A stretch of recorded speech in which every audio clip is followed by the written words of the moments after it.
Sir दोनों के चेहरे जले हुए हैं और बॉडी पर कोई भी एक्सटर्नल इंजरी के निशान नहीं है। चेहरे इसलिए जलाए गए हैं ताकि बॉडी की शिनाख्त ना हो। इन लोगों से पूछो, शायद किसी ने कुछ देखा हो। सर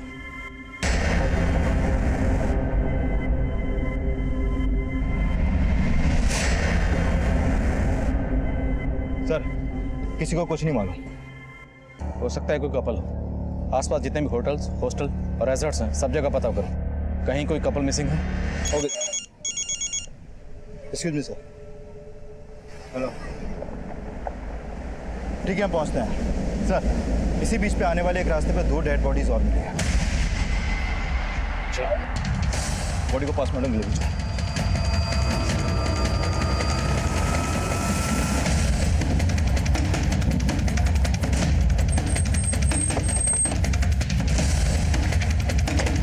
पीछे हटाओ सबको, पीछे हटिए।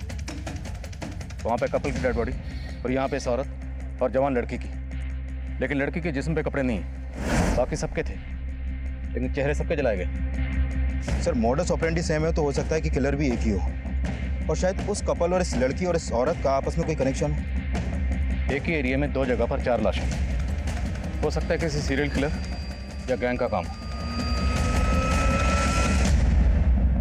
रिद्धि बेटा, मैं अंजू की मम्मी बोल रही हूँ। Oh hi aunty. तूने अंजू के बारे में बताया नहीं? Oh I am so sorry aunty, वो एक्चुअली ना मैं भूल गई। वैसे अंजू अब तक आई नहीं और ना ही उसका फोन लग रहा है। बेटा तभी तो हमें उसकी फिक्र हो रही है। तुझे कुछ बताया? कहाँ गई थी वो? आंटी अगर वो मुझे कुछ बता के जाती तो मैं आपको पहले ही बता देती। एक मिनट आंटी, वो ना मुझे दूसरा कॉल आ रहा है, मैं आपसे बाद में बात करती हूँ। Hello Riddhi, hello. क्या हुआ? क्या बोला रिद्धि ने? अब हमें रिद्धि के भरोसे बैठना ठीक नहीं है। अंजू के हॉस्टल चलते हैं। मुझे कुछ ठीक नहीं लग रहा।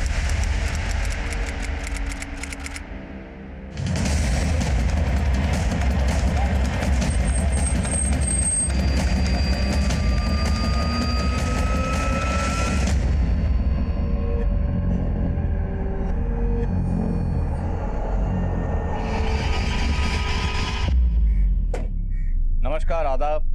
मैं inspector Adil Khan, crime petrol Dastak में आपका स्वागत करता हूँ। 17 और 18 नवंबर 2015 और पर्यटकों के मन में कई सारे सवाल उठ रहे हैं और पुलिस की तरफ से कोई प्रतिक्रिया नहीं की जा रही है। सर हमने एरिया के सभी गेस्ट हाउस, होटल्स, रिजॉर्ट सब जगह चेक किए और आसपास के थानों में की गई मिसिंग कंप्लेंट भी स्कैन की, लेकिन कहीं से कोई लीड नहीं मिल पा रही। इस सुधार लीड ढूंढनी पड़ेगी। किलर तक पहुंचने के लिए विक्टिम की पहचान होना बहुत जरूरी है। आखिर में हमें 2 बच्चों और एक कपल की लाश मिली। हो सकता है एक फैमिली हो। इस फैमिली पे फोकस करो, आसपास के थानों में पता करो। अगर कोई फैमिली मिसिंग है तो कहीं ना कहीं कोई हंगामा जरूर मचा होगा। और वैसे भी इंडिविजुअल की बजाय फैमिली की पहचान ढूंढना ज्यादा आसान है। फोकस। Okay sir.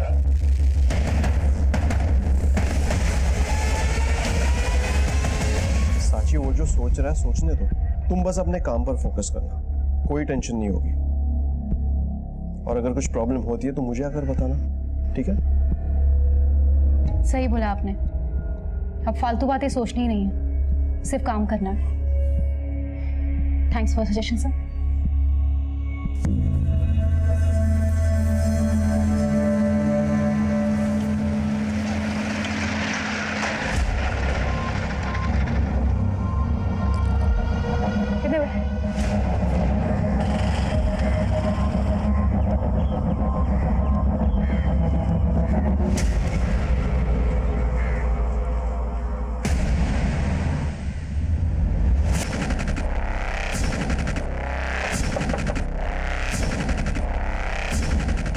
साची एक कांस्टेबल थी जो एक दूसरे एरिया संथार पुलिस स्टेशन में पीएसआई मोहिते के अंडर काम कर रही थी। साची इस केस का वो अहम किरदार थी जिसका नाम इस केस में बहुत जल्दी उछलने वाला था। लेकिन उन 4 जगहों से मिली 10 लाशों में से अभी तक हम एक भी इंसान का नाम या पता मालूम नहीं कर पाए थे। कोनार बीच रोड, बोरपारा रिवर बीच और डोवी रिवर बीच।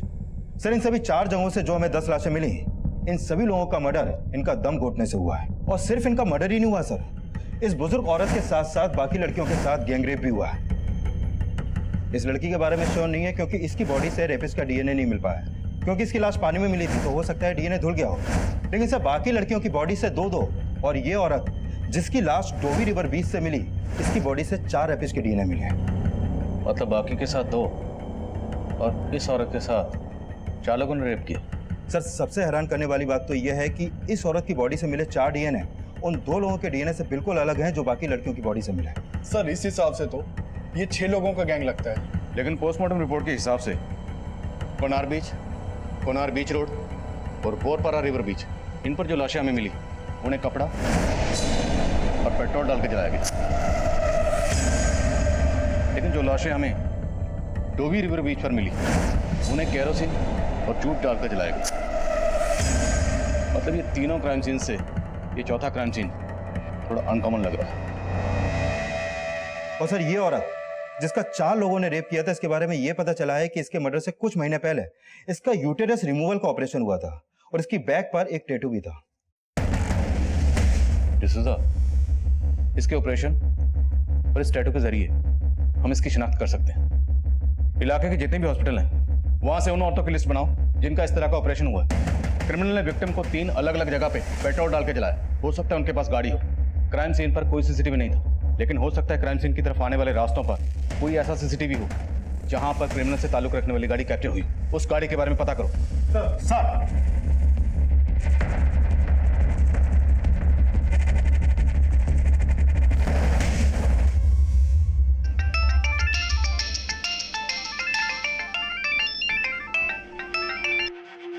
Yes sir. जी सर, बस निकल रही हूँ। Okay sir. साची, अभी तो ड्यूटी से आई है, अब कहाँ जा रही है? इमरजेंसी है आई, मालूम है ना कितना लफड़ा चल रहा है, पर रात भर ड्यूटी पे रहना होगा। अरे आई ड्यूटी पे नहीं जा रही है ये। बोला तो था मैंने, लड़के का चक्कर है। इतनों से कितना हफ्ता वसूल करती होगी वो तो अंदाजा नहीं है, उसका हिसाब नहीं रखती होगी। बस भाऊ, दोबारा मेरे कैरेक्टर या मेरी ईमानदारी के ऊपर उंगली उठाई ना तो ठीक नहीं होगा। अरे साची, खाना तो खा के जा।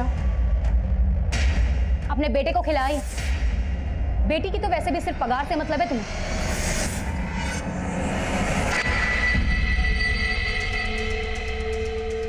भाई मैं बोल रहा हूं तुमको, ये इसका सिर्फ लड़के का चक्कर नहीं है, ये और भी कुछ तिया पांचा कर रही है।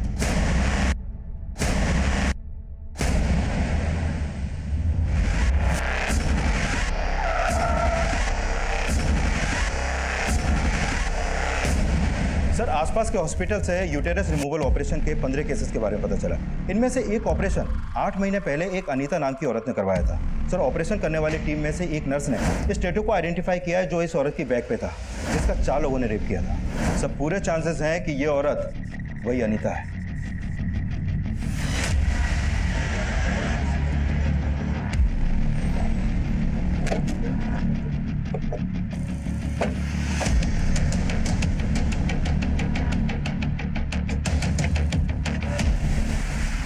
यहाँ तो 3 दिन से ताला लगा हुआ है सर। हम लोग खुद हैरान हैं कि वो लोग अचानक कहाँ चले गए।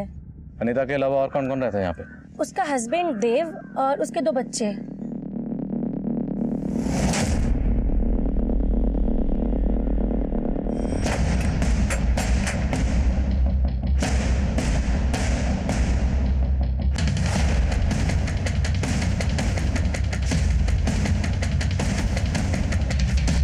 घर की हालत देख के लगता है कि फैमिली के साथ जो भी हुआ इसी घर में हुआ। बाकी जगह चेक करो। सर, पाटिल ऊपर चेक करो।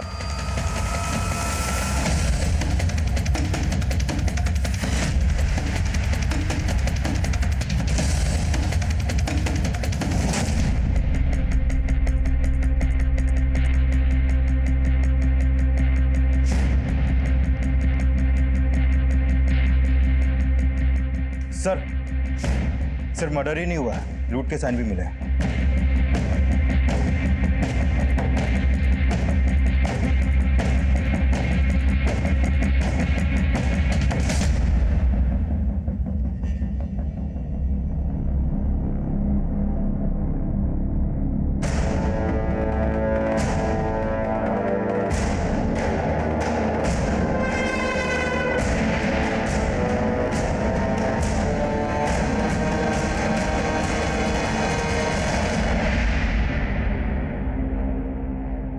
फैमिलीज की बॉडीज पर जूट की राख थी, तो हो सकता है उनकी लाशों को यहाँ से किसी बोरी में ले जाया गया हो।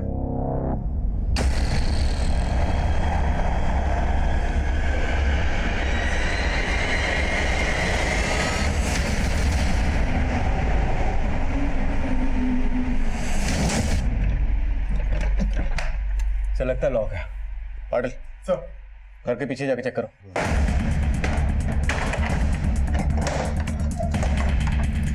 सर, ये ताला लगा।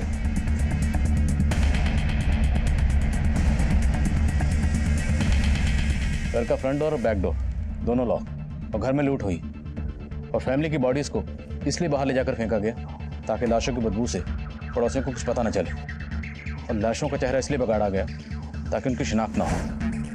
क्रिमिनल टाइम बाय कर रहा है, तो हो सकता है क्रिमिनल की पहचान भी फैमिली की पहचान से जुड़ी हो।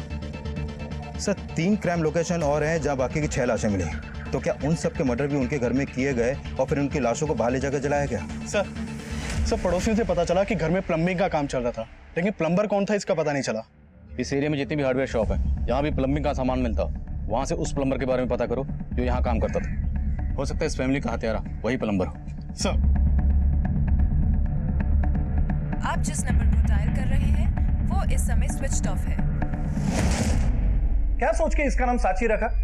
1 नंबर की झूठी लड़की है। क्या बोल के गई थी हमें? 72 घंटों में 10 लाशें मिली, ड्यूटी पे जाना है, और खुद 72 घंटों से लापता है, फोन भी बंद करके रखा है। आई मैं बोल रहा हूं तुमको, जरूर उसके आशिक ने उसका दिमाग घुमाया होगा। अरे लेकिन वो लड़का है कौन? वो कोई और नहीं, उसी का बॉस है, सब इंस्पेक्टर मोहित है। देखना आई, एक दिन हम दोनों को छोड़ के उसी के साथ सेटल हो जाएगी वो। ऐसे कैसे हमें छोड़ देगी? मैं मोहित साहब से बात करती हूँ। हेलो आंटी, मैं अभी एक काम से बाहर जा रहा हूँ, मैं आपको थोड़ी देर में कॉल करता हूँ।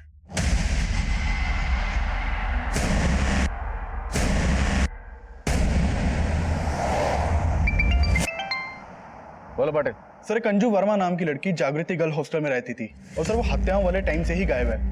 सर अंजू आगरा की रहने वाली है, और अंजू के पेरेंट्स यहाँ उसकी मिसिंग कंप्लेंट फाइल करवाने आए हैं। तो क्या जो बॉडीज हमें मिली हैं उनमें से एक अंजू की है? हो सकता है सर। सर अंजू 19 साल की थी, और हमें 2 टीनेज लड़कियों की लाश भी मिली थी। सर अंजू के पेरेंट्स ने बताया कि अंजू के राइट पैर में 6 उंगलियां हैं।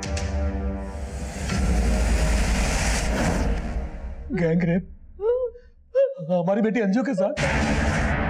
ये सिर्फ एक लड़की के साथ नहीं हुआ, लेकिन आपकी बेटी अंजू की बॉडी के साथ हमें एक बुजुर्ग औरत की बॉडी भी मिली है।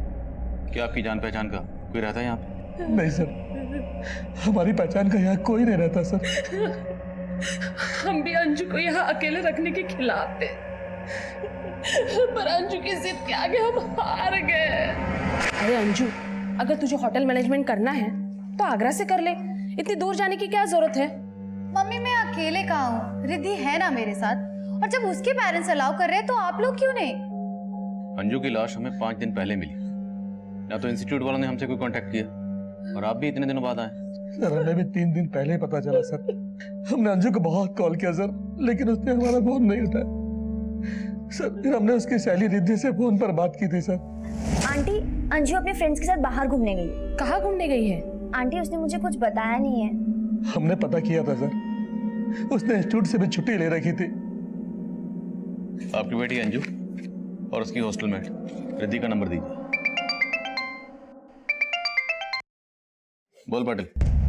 सर अनीता के घर पे प्लम्बिंग के काम का कॉन्ट्रैक्ट एक महेश नाम के प्लम्बर ने लिया था, और वहाँ एक हार्डवेयर स्टोर से सामान की सप्लाई भी की जाती थी। हार्डवेयर के मालिक ने बताया कि महेश के साथ 3 वर्कर भी काम करते हैं। ये प्लम्बर महेश और उसके तीनों वर्कर। कि अंजू के साथ ये सब होगा। उसने बताया था कि वो घूमने गई है, और मैंने उसके पेरेंट्स को भी यही बोला था। तुम्हें कुछ अंदाजा है किसके साथ गई होगी? सर वो अपने बॉयफ्रेंड के साथ गई थी। कौन बॉयफ्रेंड? सर उसने मुझे कभी बताया नहीं, पर सर वो काफी दिनों से एक लड़के के साथ ऑनलाइन चैट करती थी।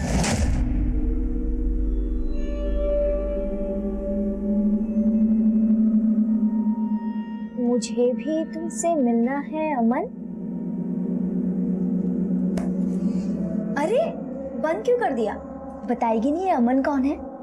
है कोई तुझसे मतलब? वो अमन के साथ सिर्फ चैट ही नहीं, बल्कि फोन पे भी बहुत बात करती थी। सर, वो उसको डेट भी कर रही थी और उसके साथ रात रात भर बाहर भी घूमती थी, और तो और आए दिन नए नए गिफ्ट्स भी लाती थी। तो अंजू के इस बॉयफ्रेंड के बारे में तुमने उसके पेरेंट्स को नहीं बताया? नहीं सर, मैं सोच रही थी कि अगर मैंने ये सब उसके पेरेंट्स को बोल दिया तो वो मुझसे और ज्यादा नाराज हो जाएगी। मैंने सच में नहीं सोचा था कि उसके साथ ये सब हो रहा था। अंजू का सामान कहाँ? सर, ये अलमारी, और सर वो लॉक करके गई है। लॉक छोड़।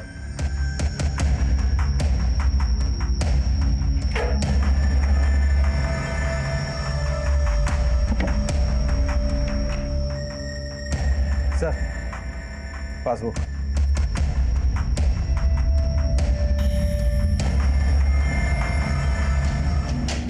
दस नवंबर को अकाउंट से 25,000 विड्रॉ, 12 को विड्रॉ हुए 15,000, 15 को फिर 25,000 और 16 को 20,000। सर, पोस्टमार्टम रिपोर्ट के हिसाब से अंजू का मर्डर भी 16 नवंबर को हुआ था। लेकिन डिसूजा, एक 19 साल की टीनेजर लड़की के अकाउंट में इतना सारा पैसा और फिर 6 दिन में 85,000 विड्रॉ। एक तरफ जहां इस केस में हम किसी गैंग या सीरियल किलर की थ्योरी बना रहे थे, वहीं अब तक आइडेंटिफाई हुए विक्टिम्स की बैकग्राउंड में जिन सस्पिशियस लोगों की जानकारी हमें मिली थी, उनमें से एक था अनीता के घर में काम करने वाला प्लम्बर महेश, और दूसरा अंजू के बॉयफ्रेंड अमन का नाम सामने आया था। क्राइम्स की मॉडस ऑपरेंडी सेम होने के बावजूद कई ऐसी चीज़ें सामने आ रही थी जो ये शक पैदा कर रही थी कि इन सभी विक्टिम्स को मारकर जलाने वालों का क्या आपस में कोई कनेक्शन है या कहानी कुछ और है। एक तरफ जहां हम अंजू की जिंदगी से जुड़े राज पता कर रहे थे, वहीं दूसरी तरफ अनीता के घर में काम करने वाले प्लम्बर महेश का बयान इस केस को कोई दूसरी दिशा दे रहा था। तो तू है वो प्लम्बर महेश जो अनीता के घर में काम कर रहा था? जी साहब, मेरे को भी फैमिली का मर्डर का सुन के बड़ा धक्का लगा। धक्का तो लगे, तुझे तेरे पैसे जो नहीं मिले, काम बीच में बंद हो गया ना? हाँ साहब, लेकिन साहब लेकिन छोड़, जो तेरे बाकी वर्कर्स थे वो कहाँ है? साहब, वो तो गांव चले गए। मैं तो ठेका उठाता हूँ मालिकों से, काम तो वो तीनों लोग करते थे। एक दिन अचानक वो छुट्टी लेके चले गए। अब तो सब मेरे को भी लगता है उन्हीं लोगों ने लफड़ा किया है, तभी वो गायब हो गए हैं। उन सब के नाम, गांव के नाम और फोन नंबर बोल। सब गांव का नाम तो याद नहीं आ रहा और वो फोन रखते नहीं है। अच्छा, तेरे वर्कर्स हैं ना, तो तुझे उनके गांव का नाम पता है और ना ही तेरे पास उनका फोन नंबर है। अब आपसे क्या छिपाऊंगा साहब, मैं तो खुद ही पछता रहा हूं उनको काम पे रख के। उनको काम का जरूरत था, मेरे को आदमी लोगों का, तभी उनको मैंने काम पर रख लिया। एड्रेस नहीं मालूम साहब, लेकिन साहब वो तीनों बोल रहे थे आजमगढ़। हाँ सर, आजमगढ़। इससे ज्यादा मैं कुछ नहीं जानता साहब। मैंने बहुत गलती किया साहब उनको काम पर रखकर। ठीक है जा, लेकिन याद रखना, जरूरत पड़े तो फिर बुलाऊंगा। ठीक है साहब। नजर रखो इस पे, हो सकता है घुमा रहा और इसके वर्कर्स के बारे में पता लगा। सर, आई ये सब इंस्पेक्टर हमें चूरन दे रहे हैं। साची कहाँ है उसको अच्छी तरह से पता है। हम लोग एक काम कर दें, ये सब इंस्पेक्टर के ऊपर वाले अफसर से बात करते हैं। अरे ऊपर नीचे जाके क्या होगा? जब माचिस की डिबिया ही गिरी होगी तो तेरी क्या खाक जलेगी?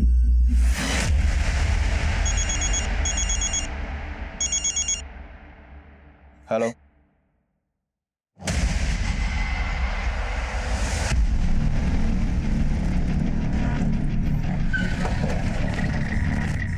सर, ये उसी बुजुर्ग औरत का घर है जिसकी लाश हमें अंजू के साथ मिली थी। सर, हमने उस औरत की फोटो यहाँ पड़ोसियों को दिखाई तो उन्होंने बताया कि उसका नाम सिल्विया है और जब उसकी हत्या हुई थी तब से ये घर बंद है। सर, सिल्विया विधवा थी, वो यहाँ अकेले रहती थी। उसका एक बेटा है जो यूएस में सेटल्ड है।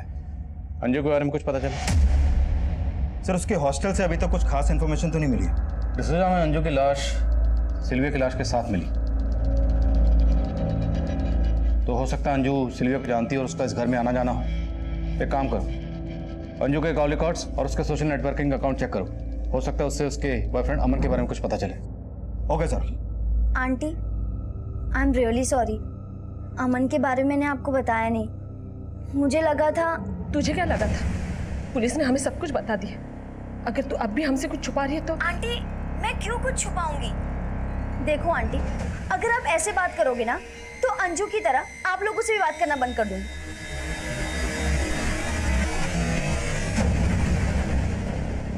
रिद्धि क्या छुपा रही होगी? इसका अंदाजा उस वक्त हम भी नहीं लगा पा रहे थे, पर हकीकत यह भी थी कि अंजू की जिंदगी से जुड़े असल राज रिद्धि की सोच से भी परे थे। प्लम्बर महेश के बयान की बुनियाद पर हमने राजू, गिरीश और सखाराम इन तीनों वर्कर्स को रिमांड पर लिया। तो ठेकेदार साहब, ये राजू, सखाराम और गिरीश ये तो तेरे लिए काम ही नहीं करते। नहीं साहब, वो गलती हो गई ना। कोई बात नहीं, तेरी गलती हम सुधार देते। तेरे लिए जो काम करते थे वो तो एल्विन, मोहसिन और बॉबी। याद आया? बोल, याद आया? उन तीनों को हमने उठा लिया, अब तेरी बारी है। 10 लाशें मिली हैं और कितने लोगों को मारा है? हमने सिर्फ 4 को मारा है साहब, बाकी का मर्डर हमने नहीं किया साहब। हम लोगों की टारगेट तो बस वो फैमिली थी।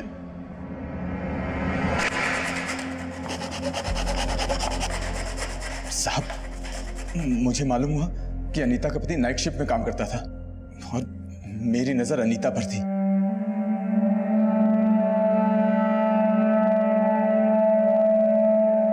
इसलिए मैं अपने साथियों के साथ अनीता के घर पहुंचा।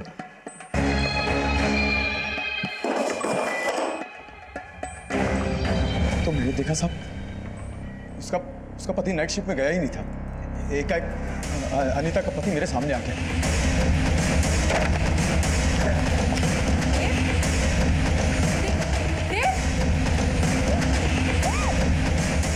मैंने उसका गला घोट के मार दिया। मेरी नजर अनीता पर पड़ी।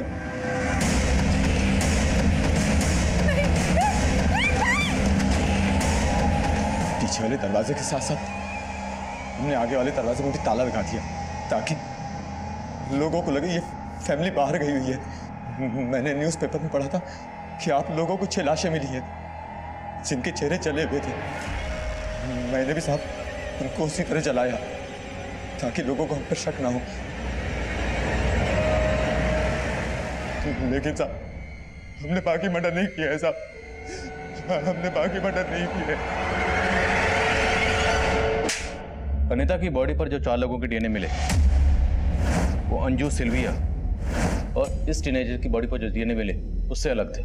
अनीता और इसकी फैमिली को केरोसिन डालकर जलाया और बाकी सबको पेट्रोल। लगता है महेश और उसके कारीगर सच बोल रहे हैं। मतलब इन लोगों ने सिर्फ क्रिमिनल्स की सेम मोडस ऑपरेंडी का फायदा उठाया, पर हमारे असली क्रिमिनल्स अब भी आजाद घूम रहे हैं।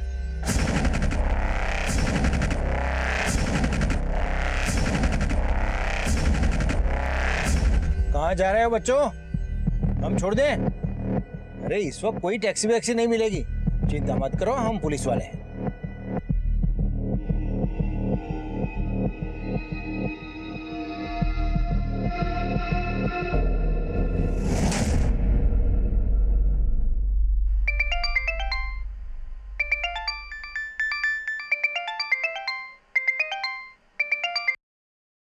हाँ डिसूजा,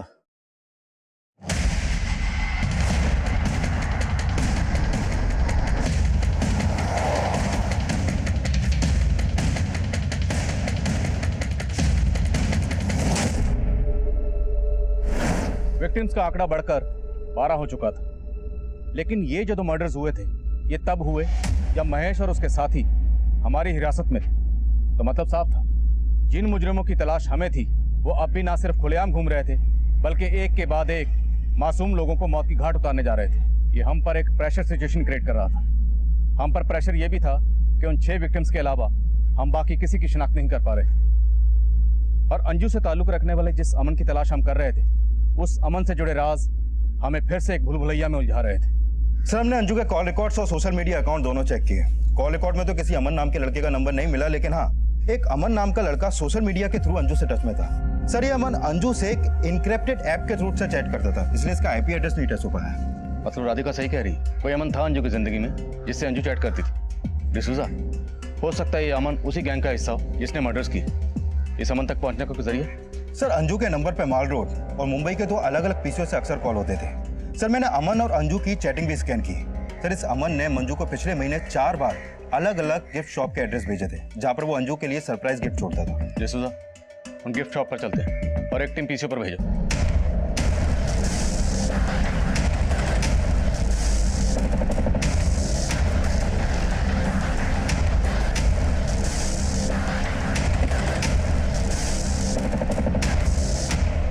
हाँ सर, ये लड़की अक्सर यहाँ पे आती है सर।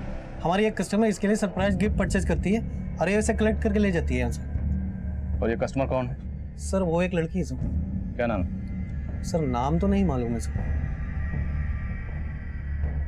ये नहीं सर, ये वो नहीं है सर, वो कोई और है सर। उसकी उम्र कुछ 18-20 रही होगी सर, उससे ज़्यादा नहीं होगी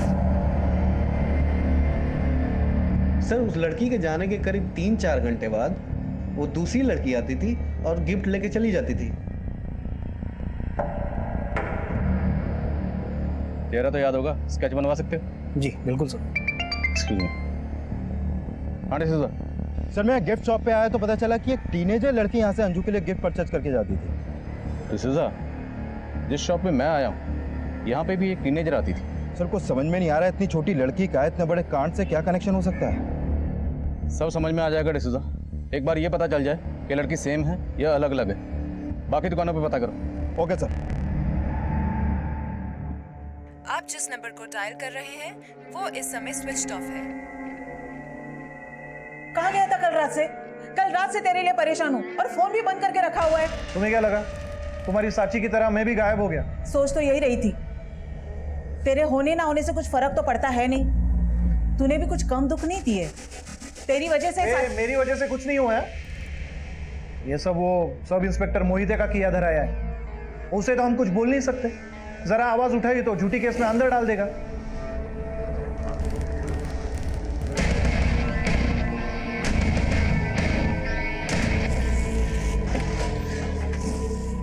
सर मॉल रोड के जिस पीसीओ से अंजू को कॉल किए गए थे वहां से ये नहीं पता चल पाया कि ये कॉल किसने किए थे।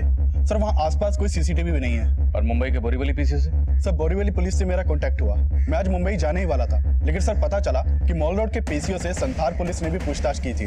संथार पुलिस? हुआ क्या पूछताछ करने गए थे? सर 19 नवंबर की रात को मॉल रोड के पीसीओ से संथार पुलिस की कांस्टेबल सांची पवार के नंबर पर 2 से 3 बार कॉल किया गया था और 19 नवंबर की रात से ही कांस्टेबल सांची पवार गायब भी है। सर साची 2 नंबर्स यूज करती है। उसका एक नंबर गोमांतक में बंद हुआ था और 19 नवंबर की रात को उसका दूसरा नंबर बोरपारा रिवर रोड पर हुआ था और हमने इन दोनों जगहों पर पूछताछ करने की कोशिश की लेकिन कोई लीड नहीं मिली। मोहिते, 18 नवंबर की रात को हमें बोरपारा रोड पर टीनेजर की लाश मिली थी और सांची को एक पीसीओ से फोन आ रहा था जिसका कनेक्शन शायद उन 8 लाशों से हो सकता है जिनके चेहरे जलाए गए। लेकिन तुमने इस बारे में हमसे कोई पूछताछ नहीं की। सर सांची का उन केसेस से कनेक्शन होगा हमें लगा नहीं था। तो कांस्टेबल सांची के गायब होने का चक्कर क्या है? सर ठीक से कुछ समझ में नहीं आ रहा, लेकिन सांची की अपने घर वालों से बिल्कुल बनती नहीं थी और इसी बात को लेकर वो काफी डिप्रेस्ड रहती थी। 19 नवंबर के दिन भी सांची का अपने भाई से झगड़ा हुआ था। तो उसके भाई के खिलाफ कुछ मिला? फिलहाल तो नहीं, लेकिन सर मुझे लग रहा है सांची अपने घर वालों से तंग आकर कहीं खुद ही चली गई। खुद चली गई? हाँ सर, मैंने अभी अभी कहा ना, वो अपने घर वालों को लेकर डिप्रेस्ड रहती थी। सर मोहिते साहब ने जो भी बोला है कहानी बिल्कुल उससे अलग है। किस कहानी की बात कर रहे हैं? बोली, खुल के बोली। सर हो सकता है साक्षी अपनी मर्जी से बाहर गई हो, लेकिन वो जहां भी गई है शायद मोहिते साहब को पता है। ऐसा क्यों लगता है आपको? सर दरअसल हमें ऐसे लगता था साक्षी का किसी के साथ अफेयर था। अफेयर? किसके साथ? ना मकसद। सर उन चारों गिफ्ट शॉप पे सिर्फ एक ही लड़की अंजू के लिए गिफ्ट परचेज करके जाती थी। मैंने उस लड़की का स्केच अंजू के पेरेंट्स को दिखाया, लेकिन वो इस लड़की के बारे में कुछ भी नहीं जानते। डिसूजा, हो सकता है लड़की अंजू के इंस्टीट्यूट की हो या हॉस्टल की हो और रिद्धि से पहचानती हो। सर मैं भी रिद्धि से ही मिलने जा रहा हूँ। Okay, update.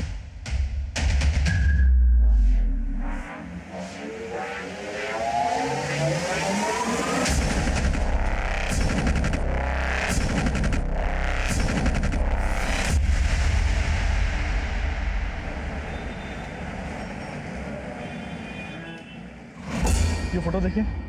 इस लड़की को तो मैंने कभी भी यहाँ पे नहीं देखा। आपके यहाँ पीसीओ से एक लड़की को लगातार कॉल किए जाते थे, मोस्टली वीकेंड्स पे। सर वीकेंड में एक लड़का घंटों घंटों कई कॉल्स करता था। कौन लड़का? सर उसका नाम तो नहीं पता है, लेकिन सर ये बात साफ है कि वो लड़कियों से बात कर रहा था। अच्छा, जब वो लड़का आपके पीसीओ पे कॉल करने आता था तो क्या कभी आपने उसके मुंह से अंजू का नाम सुना? अंजू तो सर याद नहीं है, लेकिन जब वो एक लड़की से कल बात कर रहा था तो उसका बार बार नाम ले रहा था। रिद्धि, इसमें डरने वाली क्या बात है? मैं अपनी फैमिली से मिलवाना चाहता हूँ तुम्हें। So it's done. तुम कल आ रही हो? Okay bye, see you. Sir, ये रिद्धि दोपहर से हॉस्टल से गायब है। कहाँ गई है, किसके साथ गई है, किसी को कुछ नहीं मालूम, और वो मेरा फोन भी नहीं उठा रही है। चलो।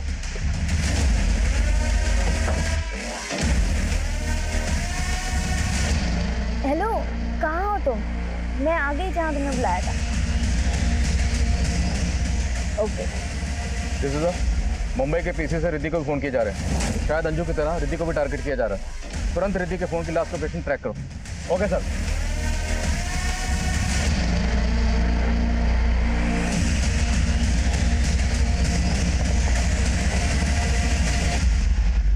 नीतू, संजय की सिस्टर। ओ हेलो, हाय। हम सभी इंट्रोड्यूस करा लो। पापा क्यों नहीं? पापा ये रिद्धि है और रिद्धि मेरे पापा। Hello uncle. हाय। मेरी मम्मी। हाउ आर यू बेटा? I am good aunty, how are you? I am also good. Damle, fast, इसी रोड पे सीधे। सर, रिद्धि का फोन अभी कोनार बीच रोड की तरफ ट्रेवल कर रहा है। मैं सीधे उधर ही पहुंच रहा हूँ अभी।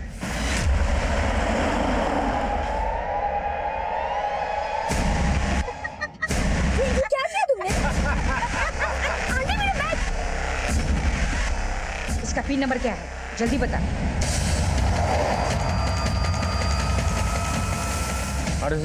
सर, रिद्धि का फोन स्विच ऑफ हो गया अभी।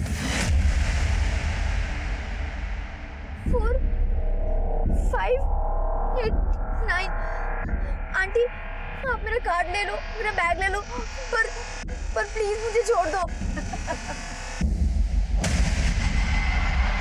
माय गॉड, पुलिस हमारे पीछे पड़ी है।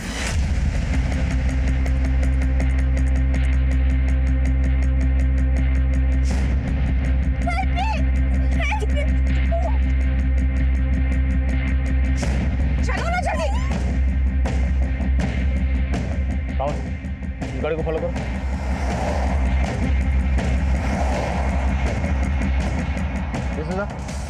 हमें गाड़ी मिल गई, हम उसका पीछा कर रहे हैं। तुम एक काम करो, आगे आके गाड़ी को ब्लॉक करो। Right sir, down fast.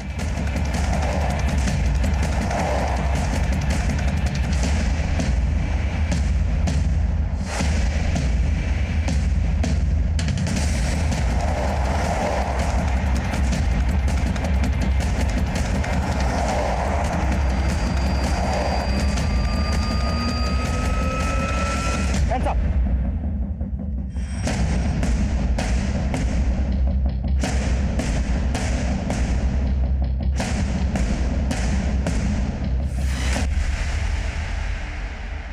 Sir, मैं अंजू से हमेशा जलती थी। उसका बॉयफ्रेंड था और मेरा नहीं। तभी संजय ने मुझे फ्रेंड रिक्वेस्ट भेजा और मैंने जिस संजय ने तुम्हें फ्रेंड रिक्वेस्ट भेजी थी, वही संजय अमन बनकर अंजू से भी बात कर रहा था। क्या? मैंने और मेरी वाइफ मंगला ने गोवा में बुटीक शुरू किया था, लेकिन सर वो बुटीक नहीं चला। हम लॉस में आ गए। ये संजय भी हमारे यहाँ काम करता था, ये भी कड़का हो गया। इसलिए हम सबने मिलकर लोगों को ट्रैप करना और उनके पैसे लूटने का प्लान बनाया। संजय की गर्लफ्रेंड नीतू, ये भी हमारे साथ शामिल हो गई। और इसी प्लान में मैंने फ्रेंडशिप ग्रुप का प्लान किया और उसमें अंजू ट्रैप हो गई। यहाँ तक कि मुझसे शादी करने के लिए भी तैयार हो गई और अपना सारा गहना और पैसा लेके मेरे पास आ गई। सब रिद्धि को भी हमने अंजू की तरह ही फंसाया था। और सिल्वी है, उसे कैसे फंसाया? अंजू की बॉडी को ठिकाने लगाने की हम सोच रहे थे, उतने में उस बुढ़िया का घर दिखाई दिया। उसका रेप किया, उसका सब कुछ लूट लिया और उसको मार डाला और उसकी बॉडी हमारे साथ ले गए।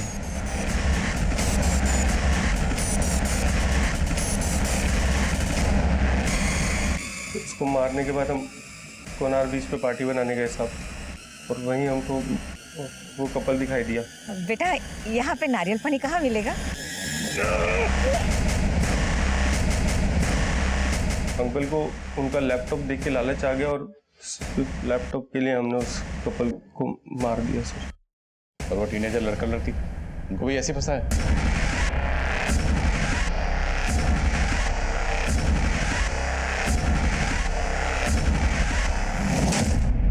कांस्टेबल सांची कहाँ है? वो तुम लोग की मदद करती थी या? नहीं सर, उसको तो हम पे शक हो गया था। जी गाड़ी क्यों रोकी यहाँ पे? हम वो वेट कर रहे हैं किसी का। किसका वेट कर रहे हो? कहाँ से आए आप लोग? हीरानगर से मैडम। लेकिन आप इतना क्यों पूछ रही है? हम शरीफ लोग हैं। उस वक्त तो वो वहां से चली गई, लेकिन हमें लगा कि उससे हम पे शक हो गया है, इसलिए अगले दिन उसको उठा लिया सर।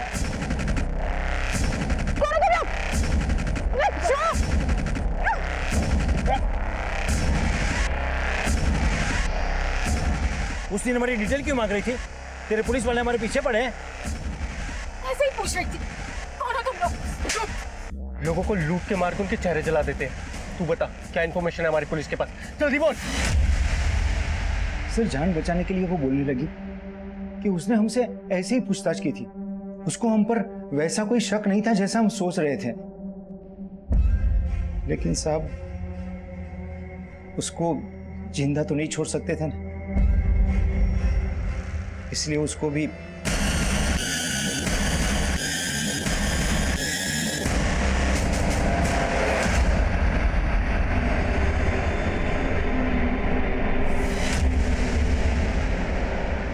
सांची की बॉडी कहाँ है? वो पुलिस वाली थी सर, उसकी बॉडी मिलती तो लफड़ा हो सकता था, इसलिए सर उसकी बॉडी को हमने गाड़ दिया। और आप लोगों को भटकाने के लिए हमने पीसीओ से उसके नंबर पर फोन किया ताकि आप लोगों को ऐसा लगे कि ये सब में उसी का हाथ है। इसके अलावा और कितने लोगों को मारा और रेप किया है? नहीं नहीं साहब, हम सच बोल रहे हैं।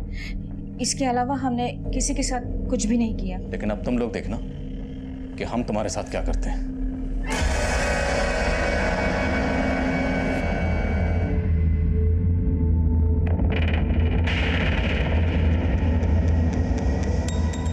कांस्टेबल सांची एक होनहार पुलिसकर्मी थी, लेकिन तजुर्बे की कमी की वजह से वो एक बड़ी चूक कर बैठी, जिसकी कीमत उसे अपनी जान देकर चुकानी पड़ी। वहीं जो गलती अंजू ने की थी, अब वही गलती रिद्धि भी दोहरा रही थी। एक ऐसे माहौल में जहां एक के बाद एक वारदातें घट रही थी, उसने एक ऐसे अजनबी पर भरोसा किया जिसे उसने पहले कभी देखा तक नहीं था। जुर्म की इस दस्तक को उसने अपनी नादानी से नजरअंदाज कर दिया। रिद्धि, अंजू, सांची, सिल्विया और अनीता के परिवार के अलावा बाकी दूसरे विक्टिम्स की पहचान भी अब कर ली गई है। इस दर्दनाक हादसे के बाद हमेशा की तरह गोवा का लॉ एंड ऑर्डर बरकरार है। टूरिस्ट और लोकल लोग पहले की तरह खुद को सुरक्षित महसूस कर रहे हैं। अब मैं आदिल खान आपसे इजाजत लेता हूं। आपसे फिर मुलाकात होगी एक नए केस के साथ।